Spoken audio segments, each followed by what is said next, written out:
when you brought that, you too low on Banchero for me. No, he gotta prove something this year to you. But what? Way too low on that nigga. But what you mean low as far as what? Because this is what we always do. This guy's is 6'10", juggernaut. Okay, cool. And then crunch time, what happened with Boston? They could have beat Boston last year if he was ready like that. He ain't like that. He ain't like that. If he was like what you saying, he'd be an MVP candidate. No, he would not. He's a third-year player. What are you talking about? No, he would not be an MVP candidate. So what? Right, why do we rush these kids? Why do we rush these kids to be so great so fast? Oh, hold on. He's a counterpunch, sucker. The kid we were just talking about in Detroit, Cade. He's closer to MVP than Banchero. Neither one of them are going to get any MVP votes next year. We agree. None. Cool. Okay, that's nice. That's nice. Don't avoid the question. You think you slick. Cade Cunningham is closer to being an MVP than Banchero. Detroit scares me more than Orlando. Cade finally figured out, and like I always say about these young kids with their bodies, he finally figured out how to take care of his body.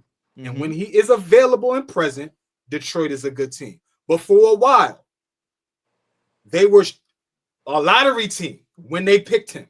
See, it's a different thing when you pick lottery, when you pick Banchero at number one. Banchero's number one pick, right? Yes? Yeah. When you pick Banchero at number one, and now you start making playoffs after year 2, 3, or 4, right? But you pick Cade number one, and you can't sniff the playoffs till 5 years. It says something about each player. I don't know. We're talking about number one overall picks, y'all. They're supposed to be franchise changing. Boy, there goes your man again telling half stories. We know the Detroit dog. You know that you talk about nepotism, the failed nepotism in that whole AllBall. You guys pass the baton to my man. No, stop my left hand. hand. Give me a point. You're dancing now. Give me a point. Ain't no dancing. Talk to me. I'm gonna say this and I'm gonna pass it to my man with the left hand.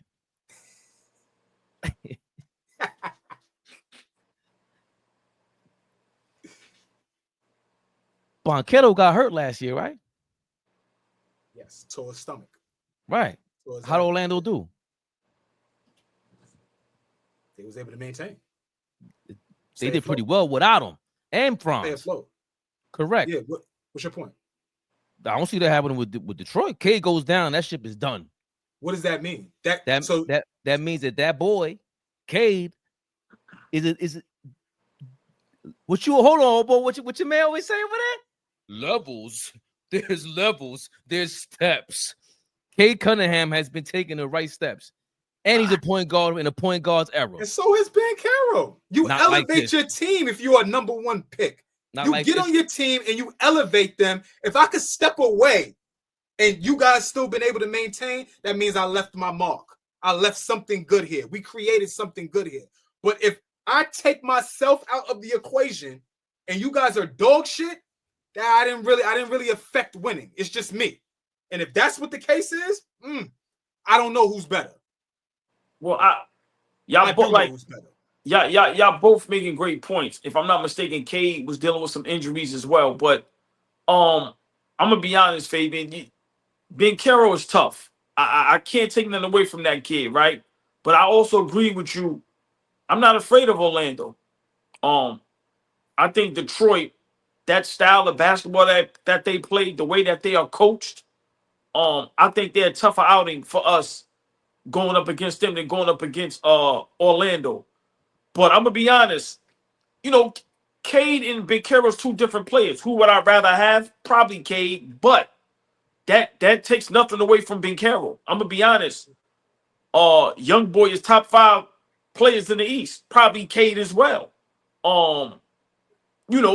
I think these discussions are going to get even tougher once everybody in the East is fully healthy. Because we have to be honest, with Tatum out, Halliburton, Embiid, like just imagine how the players are going to be when you have Cat, Brunson, Embiid, Giannis, Cade, Banchero, Tatum, Halliburton. Now, for me, it's like, okay, can Banchero and Cade now fall in that mix? We've seen our guy, Brunson. He's able to, but y'all both make great points. But I'm going to be honest, I agree with you, Fabian, but with Flea, I agree with him is talking a little crazy about Banchero over there, bro. That boy tough. That boy tough. Because I'm a fan. Like, I see it. He looks like Melo. Like, I see it. The body type, as people say, he moves like, okay, cool, I get it. But I like to give props to dudes who develop their skill and they show it, they display it. That, listen, they were a bad call away from beating us or being in a more competitive game 7 or whatever it was to go to the second round. The reason why Orlando couldn't get it done with Boston last year, Cleveland the year before, is because Banchero hasn't taken another level offensively. He's just, him and Franz haven't gotten that chemistry. And Franz is another guy too. I love Franz Wagner. I love his handle. But Cade, that's the thing, going back to that Michael Jordan thing, people think I'm bugging. He can average 45 points a game because he got the skill, but more so than anything else, bro, Cade is coming out here trying to prove that I'm better than Brunson in a series against Brunson. But I'm trying to prove I'm better than Banchero, and he has the skill set to do so. But Fabian, I'll let Flea cook, and I'll make my last point. You got to be fair to Banchero that last season Franz and Suggs was injured. Like that has to play a part, and maybe his what they were able to do in the playoffs. Wait a minute. Jaden Ivey was injured. Your man's over there rigging games. Michael Beasley, he's over there doing his own parlay scratch off. Nah, come on, man. Stop, man. But all I'm saying is that when he went down, Orlando was still good. But hold on, Fabian. What is that? How does that go ahead? Hold on, Flea. The second best player on the team is hurt. That young man in Detroit is not the second best player on that team. And then his best defender in Suggs is injured. Bro, okay. So you can't say what they didn't do in the playoffs. Bro, they wasn't fully healthy. Right, but I'm saying I don't see a difference between Paolo last year and the year before in the playoffs. He's similar to me. Cade, big difference, big leap. But aside from being healthy, and then you go Franz, or his second best player got hurt, and his third best player was hurt throughout the season. Okay, so who is Cade's second best player? Who's the co-star with him? I'm just saying, one-on-one, Detroit has a more complete team. They rebound, they're tough, like you guys said, and now you added some scoring with these dudes. You added some guys who can shoot around them, and the guy who's your main star is a scorer. He is what SGA light at this point. Like, Banchero still has MVP talent. I'm not knocking him for that. I'm talking about MVP skill set. To me, that's what Cade is turning into, and I wouldn't be surprised if he starts scorching dudes and proving that this year. Yeah, I'm not arguing that Cade ain't great. I just think that you're going to be late on Banchero, and you're going to do what you always do and come back here and try to act like you was ahead and, spin us and say, oh, yeah, I did say Banchero. Shut the fuck up. You are out on Banchero right now. Stay over there. Stay on that side of the fence. Stay over there and park it, right? All this dude has done, he's going to year 4. Now, because Hold on. Oh, boy, this guy's so desperate. He's arguing with future me. I'm not. I haven't even got here yet, bro. No. I'm not desperate. I know your behaviors. See, I pay attention. Your MO. It ain't about future you. I could tell you what you about to say in a couple minutes or for what I'm saying. MO. Chemistry. This is how we rock. It ain't about future you, the nerve of you. I'm always right. That's your problem. That's what you think. That's what you think. Get your ass in trouble. No, I'm just saying, man. The year before Banchero gets there, they're a 22-win team.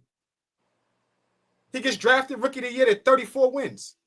Second year, they're 47 wins. Third year, he gets hurt. They managed to be a 500 team and is still back in the playoffs. What I'm saying is, after year 1, all they've done is beat a postseason team. This is the first time we got a chance to see Cade in the postseason. First time. He had one season where he was hurt. We like to overblow things and shit like that. He had one season where he played 12 games. The other seasons, 60 plus in all of them. So all I'm saying is, like, yes, he's gotten better. He's grown. They've built that team around him. Now they got the right coach, and now what are they? They're a playoff team taking the Knicks to 6 games in the first round. What I'm saying is Banchero, Mosley, Wagner, Bane, and what they already have put together over there, that team, in my opinion, just has a higher ceiling than Detroit right now. So, and I think that has to do with Banchero. Before we move on, that was a great point. But to me, a higher ceiling and being a threat to us, to me, is two totally different conversations. 1,000%. So I agree with Orlando has a higher ceiling than Detroit. I agree with that. But I think a threat to us in the playoffs, I would definitely say Detroit over the Orlando Magic. I see you playing games over there, AllBall. I'm with you. Higher ceiling, but they're a bigger threat. Styles make matches, right? Styles make fights. Styles make fights. Say it right. Okay. I'm sorry. I'm pardon me. Hold on. You argue with me or Marty McFly? That was good, right? That was good. I hope everybody caught that reference. Jesus Christ. I know I'm young, but hopefully caught that reference. AllBall TV. They scared, but I'm not. They don't like comentario. Y suscribe.